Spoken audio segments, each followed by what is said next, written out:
What's up everyone, Darcblade here with another Hunter's Guide to Monster Hunter Rise Sunbreak. In this video, we're going to be showing you some full set budget builds, this time for the light bowgun. Now, what is a full set budget build? Well, it's a build crafted from one armor set. Whilst it may use weapons and talismans from different sources, the main armor set is constructed from one monster, aimed to minimize farming and get you through the Monster Hunter Rise Sunbreak story. Now, as always, if you find these builds or videos helpful, please consider leaving a like on the video as well as subscribing to the channel, as I try to bring you a variety of builds for a variety of different ways to play. When it comes to the light bowgun, it is one of the most efficient weapons in the game. It may not be the most flashy weapons out there, but thanks to the different ammo types it can use and specialise in, it is one of the most efficient at bringing monsters down quickly. And this is shown and demonstrated in these budget builds. So the first build I refer to as the Piercing full set light bowgun budget build, although if you want a more colourful name, it's also the Rogi build. Now, whilst this build specialises in piercing ammo over the others, it can also make use of normal ammunition if piercing won't work against a specific monster, like the smaller monsters. But regardless, this is still a very powerful build and can even take on the endgame afflicted monsters you can come across. So for this build you'll need the full Rogi set, which includes the Rogi Helm X, Mail X, Vambraces X, Coil X and Greaves X. For your Petalace, this is down to personal preference. I've gone for the Absolute Petalace for that extra health. And then for your Talisman, you'll want to go for a Talisman that has Weakness Exploit at least at level 2. This can be achieved either through the skill actually being on the Talisman itself or through decoration slots. I will also say that if you can get a tier 3 decoration slot on this build as well, it will definitely help. As for the weapon, I'm using the Avidya Eye, which is the Nagakuga light bowgun.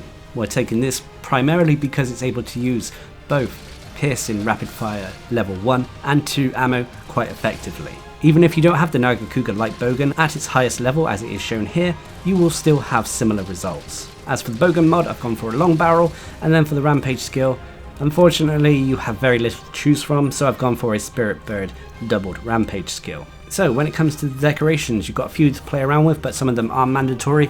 First of all, I've gone for a critical jaw for a point and crit boost, absorber jaws to get recoil down to at least level 2, tenderizer jaws to max out weakness exploit, pierce jaws to max out pierce up, and finally a quick load jaw for a point in reload speed.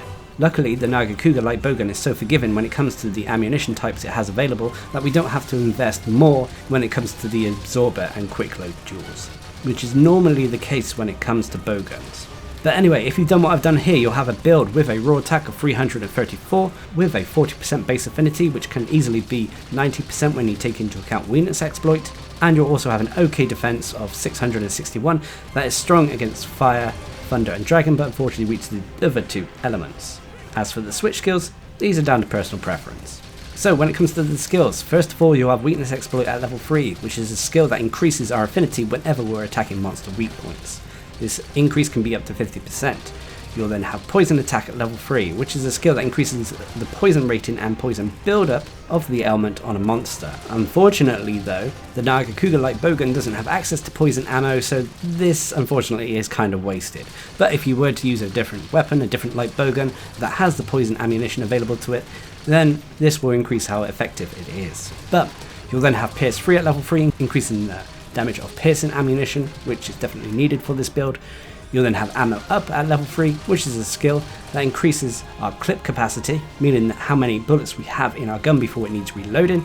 You'll then have Rapid Fire Up, which increases the damage of rapid fire ammunition, again definitely needed for this build.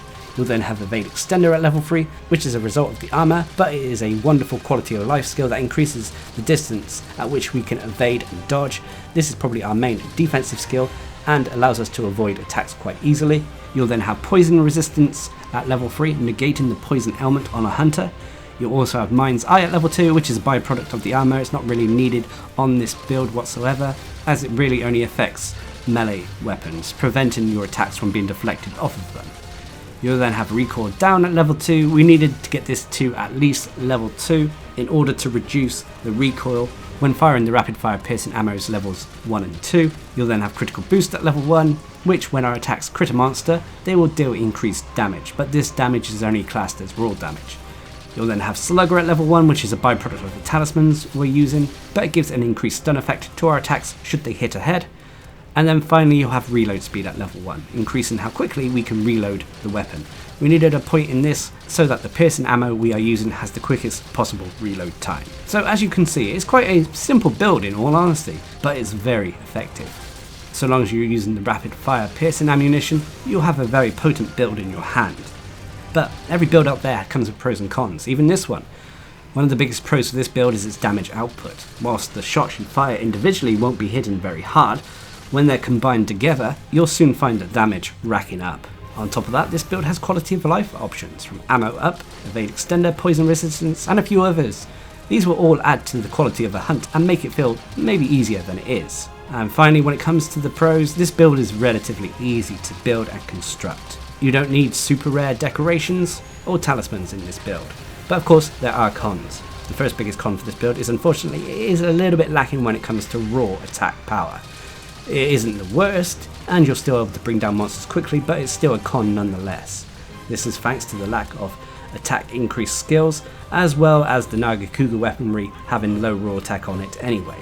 This of course is countered by the high affinity though, but it's still con nonetheless. And the other con is that unfortunately, if we do take a hit with this build, we're going to feel it. Yes, we do have evade extender to allow us to get out of the way of incoming attacks, but should we get a slap from a monster, we will definitely take a lot of damage. But that is one of the natural defenses when it comes to bowguns. We're able to keep our distance from monsters and avoid attacks that way. And this combined with this build's damage potential, like I said, it's able to take down 5-star afflicted monsters. But there's always more than one build out there, and when it comes to the light bowgun, you can have a wide variety of builds thanks to the different ammo types it has. And so this second build I'm going to be showing off here, the rarity 9 build, is the Slicing Bloodright build. This build makes use of the full Malzeno set combined with the Seregios light bowgun to give us rapid fire slicing ammo and a very strong high damage dealing build to take on the end of Monster Hunter Rise Sunbreak. So for this build you'll need the full Malzeno set, which includes the Malzeno helm, Malzeno mail, Malzeno braces, Malzeno coil, and the Malzeno greaves. For my petalace I'm using the absolute petalace, and then when it comes to your talisman, you'll need a talisman that can get rapid fire up on it, whether that's through the decoration slots or the skill being on the talisman itself. For my weapon I'm using the Rebel Stopper, which is the Seregios light bowgun, and although it's shown off here at its absolute maximum level, if you have a lower level version of the Seregios light bowgun, you'll still have similar results. When it comes to the bowgun modifications, you can either go for a silencer to reduce the recoil or a long barrel to increase the damage. The choice is up to you. As for the decorations on it, go for one of the anti-species decorations. And speaking of decorations, you've got a few to play around with, so we've gone for Thrift Jewels to max out the spare shot skill. You'll then have a critical jewel for a point in crit boost, Absorber Jewels to max out recoil down, Salvo Jewels to max out rapid fire up, a Steadfast Jewel for a point in stun resistance, which is completely optional to be fair, and then a quick load jewel for a point in reload speed. So if you've done what I've done here, you'll have a build with a raw attack of 388 with 20% base affinity. This can be at least 70% when you take into account weakness exploit. You also have a strong defense of 751 that is strong against water and thunder, but unfortunately weak to the other elements, especially dragon. As for the switch skills, these are down to personal preference. So when it comes to the skills, first of all you'll have attack boost at level 4, increasing the raw attack of this build, and at level 4 or above it also gives us a percentage bonus to our raw attack. You'll then have weakness exploit at level 3, increasing our affinity when we're attacking monster weak points by up to 50%. Your spare shot at level 3, which gives us a chance at not consuming a bullet when we actually pull the trigger, helping us conserve our ammo supplies and reducing the amount of time we actually have to reload. You'll then have recoil down at level 3, which is needed to fire the rapid fire slicing ammo on the Seregios light bowgun effectively, as this severely reduces our recoil. You'll then have rapid fire up at level 3, increasing the damage of rapid fire ammunition. You'll then have blight resistance at level 3, nullifying all elemental blights on our hunter. You'll then have part breaker at level 3, allowing us to break monster body parts more easily, and this works in unison with the Bloodright skill, which we'll talk about in a moment. You'll then have Wirebug Whisperer at level 3, a byproduct of the armor, but it's still useful as it reduces the cooldown on our Wirebugs, as well as how long we can hold additional Wirebugs. You'll then have Bloodright at level 3, which is the whole crux of this build.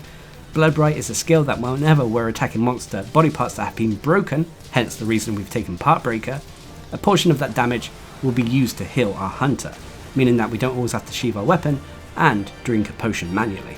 You'll then have critical boost at level 2, increasing the damage of our attacks should they crit a monster. You'll then have reload speed at level 3, increasing how quickly we can reload the weapon. We only needed reload speed at level 1 to get the slicing rapid fire ammo to its fastest reload speed. You'll then have some byproducts in the form of stun resistance level 1, reducing stun effects, and item prolonger level 1, increasing how long buffs from items remain on a hunter. So as you can see, this is quite a strong build that definitely makes use and capitalizes on slice and ammunition. It also has a few survival aspects thanks to Bloodright, but even this build comes with pros and cons. One of its biggest pros, as I mentioned, is the Bloodright bonus. Bloodright being able to heal us means that we can stay in the fight for longer, as it gives us a survival aspect, allowing us to heal ourselves. On top of that, this build also has strong DPS output. Thanks to using the rapid fire slicing ammo and the DPS skills we have, we're able to bring down monsters quite quickly with this build. And on top of that, this build has a few quality of life skills, from spare shot, blight resistance, part breaker, wirebug whisperer and more. These will all add to the quality of a hunt, making it feel easier than it is. But of course there are cons. One of the biggest cons for this build is, unfortunately, we have ammo supply issues. Slicing ammo, whether it's rapid fire slicing ammo or the normal type, means that there'll be times where you have to go back to camp and restock. And that also ties into the second con, which is that you're going to have to be crafting ammo via the radio menu during a hunt, during a fight, otherwise you will run out. But even with this issue, this is still a strong light bowgun build that can bring down monsters effectively, and this coupled with the Bloodright skill and other quality of life skills that the Malzeno has, makes it a strong build for taking down the endgame story of Monster Hunter Rise Sunbreak. But of course, you can change it if you so wish. That is one of the great things about Monster Hunter. You can always edit builds to what suits your personal fancy. So if there's something you don't like about these builds, you can simply change it up through decorations or even switching out armor pieces. But what are your thoughts? Please leave a comment down below, and until next time, I've been Darcblade, bringing you another full set budget build guide, this time for the light bowgun in Monster Hunter Rise Sunbreak. Hope you enjoyed the video, thanks for watching, subscribe and like for more.